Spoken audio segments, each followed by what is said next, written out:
more often than I do. She handles the finance and insurance office. She trains the finance managers, and she also trains salespeople too. If you ever have any questions, she's an expert in this area. Yeah, Jan. Delightful lady, smart as she can be. Good car girl. Just a good girl, period. All right. Nick, you picked out a MotorTrend certified vehicle. Are you familiar with MotorTrend? Yeah, I've heard of it. Okay.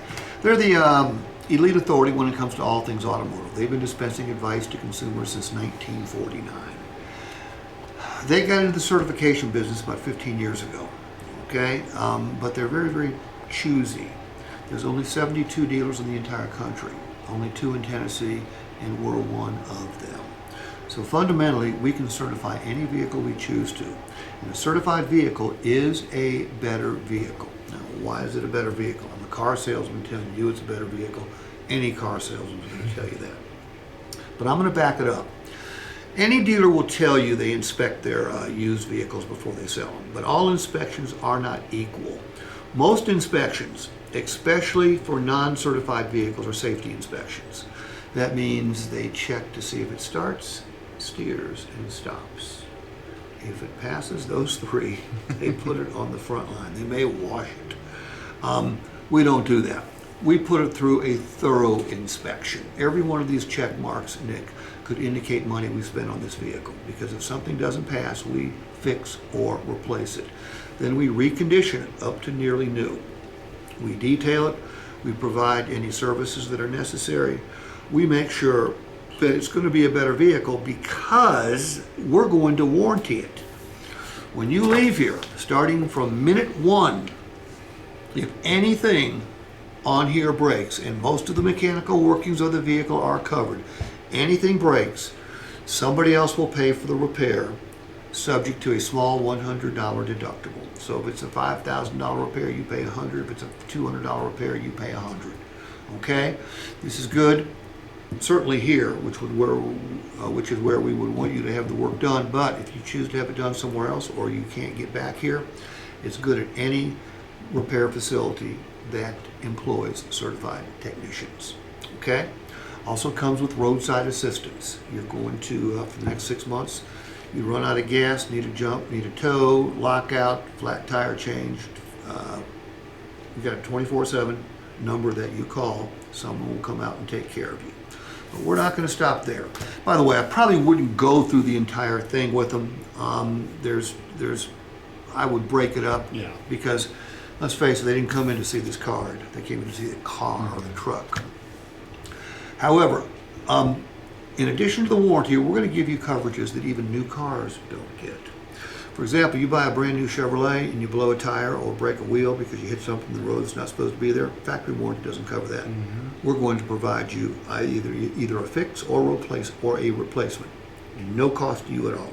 0 deductible. If it's a nail, we'll pay for the repair. You hit something bad enough to blow that tire up, we'll replace that tire, no cost to you. Break or bend the wheel to the point where it will not hold air, we will replace that for you as well. Cosmetic wheel repair. Fast food drive-thrus. If you ever look at the curbs, they're all black. People scrape their wheels on those. Bank drive-thrus, parallel parking. You scrape one of those alloy wheels, we'll fix it, no cost to you. Roadside assistance we talked about. Windshield repair. Get a star or crack in the windshield, we'll fix it, no cost to you. Ever had a ding or a dent? It makes you mad, doesn't it? Oh, yeah. Okay. Those dings or dents are $50 or $60 for a small one, up to $150 for a big one to fix. Using the paintless dent repair process won't cost you a penny. We'll fix an unlimited number for you. And the last thing, and maybe the most important thing, is if you lose a key fob, we'll replace it, including programming, at no cost to you. Okay?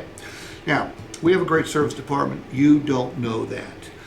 First oil change, instead of you paying $80 or $90 for it, we'll pay that, because we will literally pay you to use our service department with a deep-seated belief that once you use it, you will keep on using it.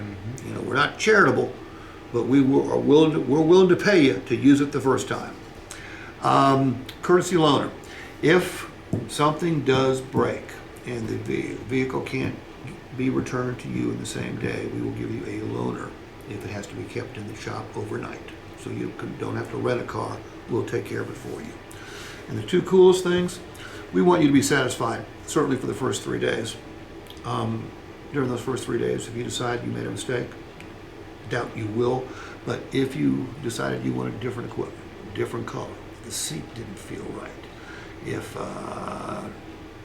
didn't fit in your garage, bring the sucker on back. We will exchange it for another. Now, two conditions.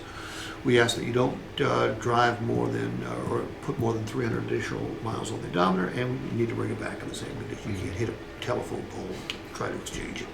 And maybe the best thing of all, look, our price had to be attractive or you wouldn't be here, right?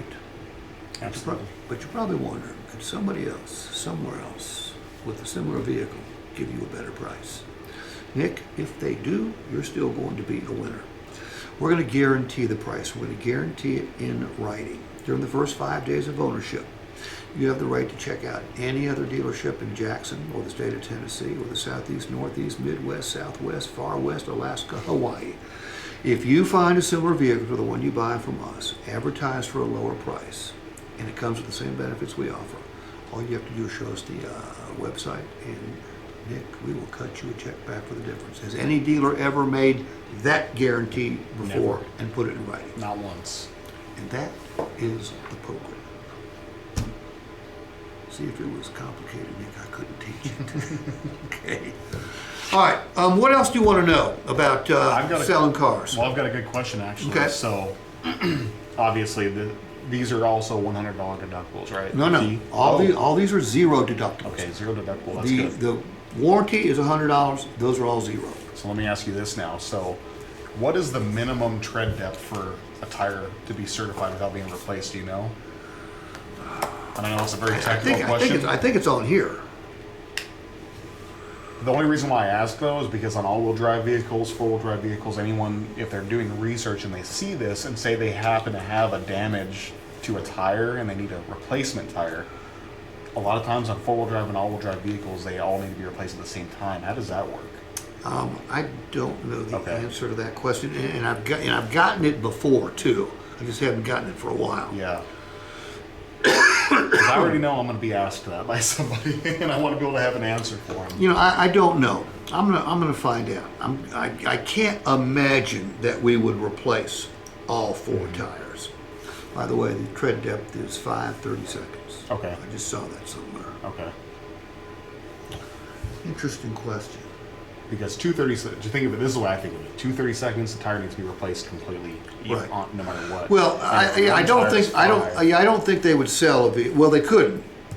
But even if it was 5 though, and a new tire was 11, you know what I mean? If they were going to replace just that one tire on an all-wheel drive vehicle, I don't want it to cause problems for the drivetrain down the road. You know. Right.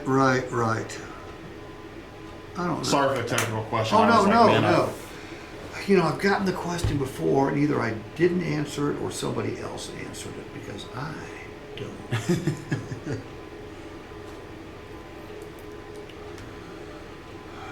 I'm going to make a note. I'm going to make a note to find out.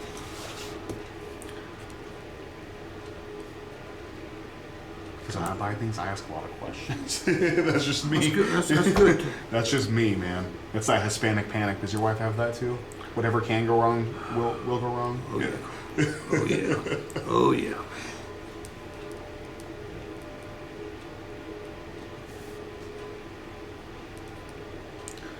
Do you replace just one?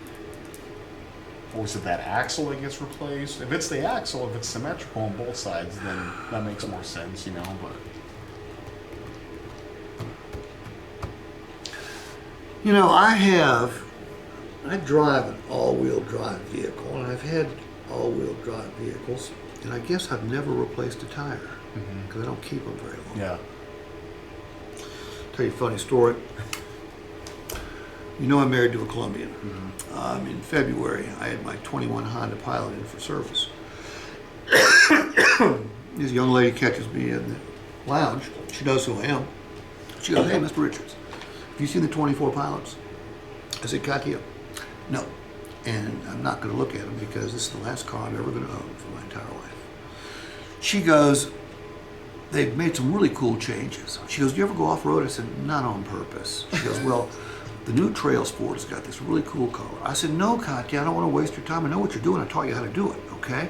But I'm not a prospect. I'm not going to buy a car. She goes, well, you're not doing anything right now. I said, okay, well, so I buy a 24. Now, this is my 7th Honda Pilot. The first 6, put gas in, rotate the tires, change oil. Nothing ever goes wrong. Yeah. Not this one.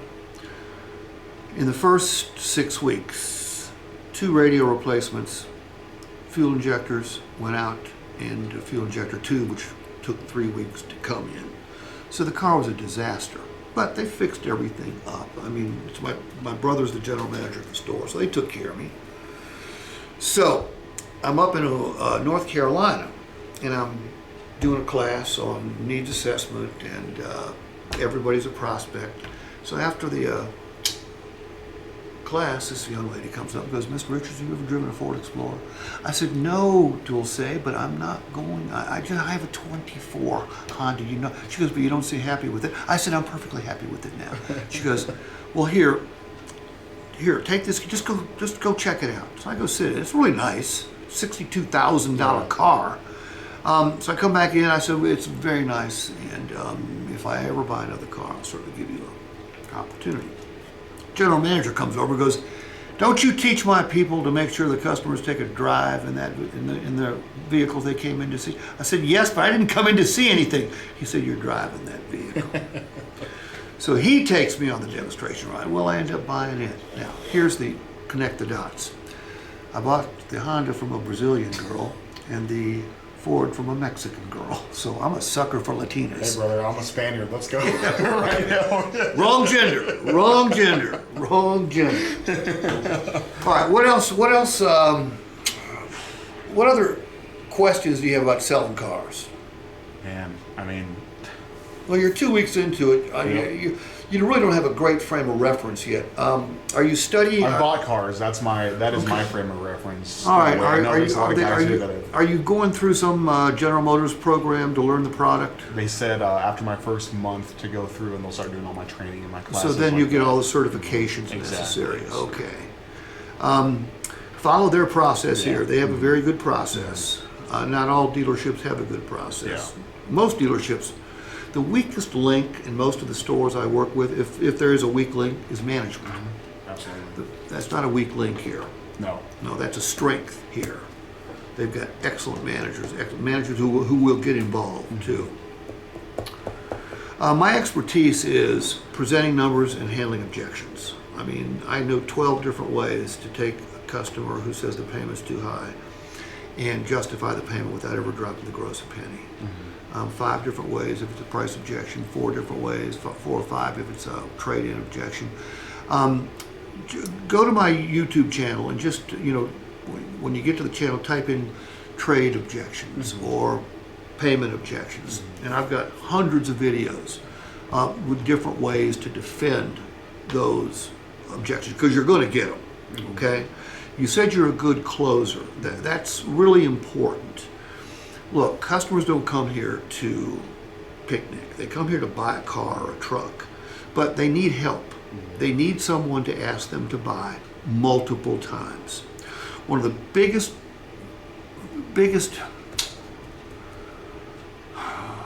issues I have with salespeople who I teach how to overcome the objections is their inability to reclose. It's like they'll go through a good defense and finish with, how does that sound? Yeah. What do you think? Does that make sense?